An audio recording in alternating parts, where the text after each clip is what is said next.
Welcome to Penrose Learning, where we make understanding easy. You'll start by verifying essentials.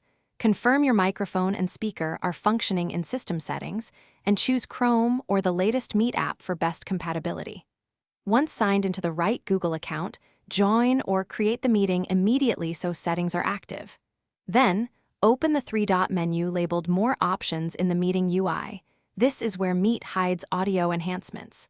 Once there, you're ready to apply noise controls, so keep the menu open and follow the next steps.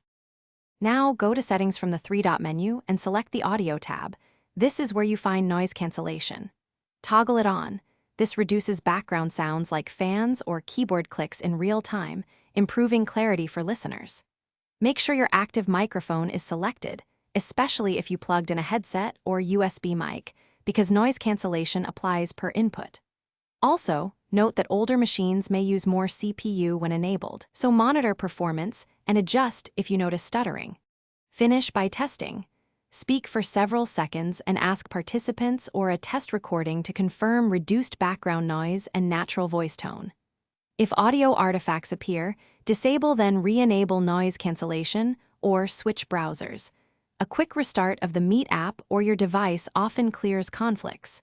If problems persist, choose a different microphone or plug in a headset. Hardware changes usually resolve persistent noise or CPU-related distortion.